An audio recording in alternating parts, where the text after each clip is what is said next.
दिल्ली की सियासत उपराष्ट्रपति चुनाव को लेकर गरमाई हुई है। विपक्ष ने अपनी रणनीति के तहत संसद में मॉक पोल कराने का ऐलान किया।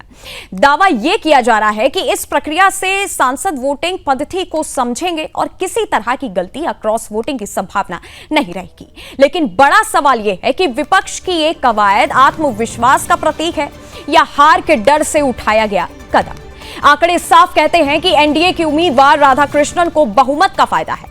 लोकसभा और राज्यसभा मिलाकर एनडीए का संख्या बल विपक्ष पर भारी पड़ता दिख रहा है। बावजूद इसके विपक्षी दल इसे वैचारिक लड़ाई बताते हुए पूरे दमखम से मैदान में है। संसद के भीतर और बाहर दोनों जगह माहौल गर्म है। देश की जनता भी उत्सुक है कि इस संवैधानिक चुनाव में कौन बाजी मारेगा और क्या विपक्षी रणनीति कोई अप्रत्याशित मोड़ ला पाएगी। आज की सबसे बड़ी खबर यही मानी जा रही है। उपराष्ट्रपति चुनाव से पहले जब संसद में मॉक पोल कराने का ऐलान किया गया, उपराष्ट्रपति चुनाव को लेकर दिल्ली की सियासत में सबसे ज्यादा हलचल देखी जा रही है। खासकर विपक्ष पर लोग अपनी अपनी प्रतिक्रिया दे रहे हैं। विपक्ष मॉक पोल वोटिंग के साथ अपनी प्रतिक्रिया दे रहा है ताकि एक एक वोट सुरक्षित रहे और कोई गलती या क्रॉस वोटिंग ना होने पाए।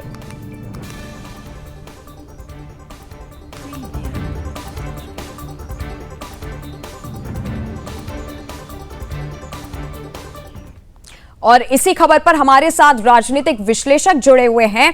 सर, सबसे पहले तो बहुत बहुत स्वागत है आपका अनिल जी। और सबसे पहला सवाल जो मेरा सर आपसे यही है कि जिस तरह से ये मॉक पोल का सबसे पहले ये ऐलान किया गया है, इसकी क्या प्रक्रिया है? क्या सांसदों को इस मॉक पोल से कोई फायदा होगा? सबसे पहले इसे समझाइए।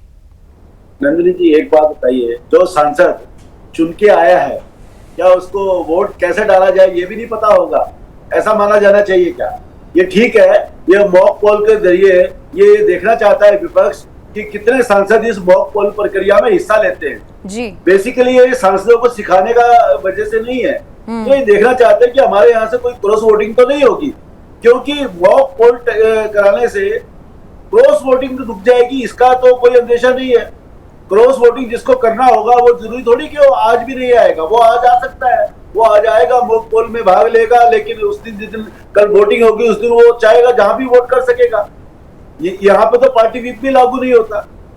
तो मुझे लगता नहीं मॉक पोल का कोई खास फायदा है। सिर्फ मॉक पोल के जरिए ये देखा जा रहा है कि कितने सांसद मॉक पोल में हिस्सा लेते हैं, ताकि ये पता लग जाए कल हमारे कितने वोट मिलने वाले हैं।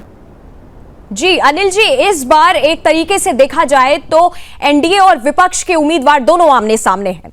आपके नजरिए में नंबर अब किसके पाले में ज्यादा आपको समझ आ रहे हैं? नंदिनी जी, देखिए तो बड़ा स्पष्ट है कि एनडीए बहुमत में है।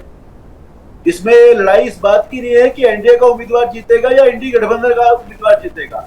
लड़ाई इस बात की है कि एनडीए के जो 422 सदस्य इसके पक्ष में है, ये जो फैसला आएगा 422 से कम आएगा या 422 से ज्यादा आएगा। तो देखना ये है कि क्रॉस वोटिंग किसकी तरफ से होती है, एनडीए के लोग हटेंगे या फिर इंडी गठबंधन के लोग टूट करके एनडीए गठबंधन के उम्मीदवार को वोट देंगे। तो ये इसमें इस बात का तो है ही नहीं कि परिणाम क्या होगा। परिणाम सबके सामने है, सबको मालूम है कि कौन जीतने वाला है। देखना यह है कि वो कितने वोटों से जीतने वाला है और एनडीए अपनी संख्या से कितने ज्यादा वोट ले पाएगी।